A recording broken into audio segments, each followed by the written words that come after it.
The train that rides on a pink lake. In a remote area near the Kazakhstan border, a hidden gem unfolds.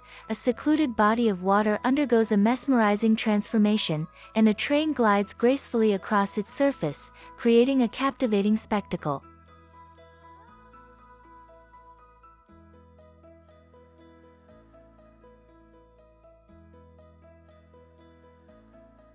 The tracks, dating back to the Soviet era, endure the lake's high salinity, akin to that of the Dead Sea.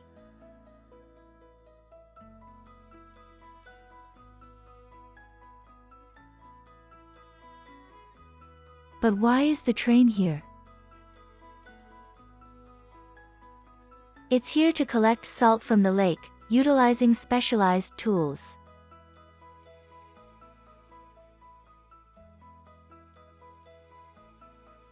This centuries-old practice, once esteemed by Russian royalty, now produces a remarkable 65,000 tons of salt annually, sufficient for humanity's salt needs for days.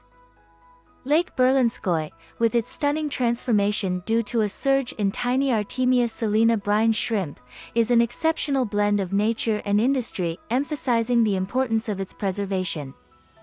The enchanted journey of the train across a pink lake allures tourists with its therapeutic waters and represents a unique blend of nature and human ingenuity, offering an extraordinary Siberian experience not to be missed.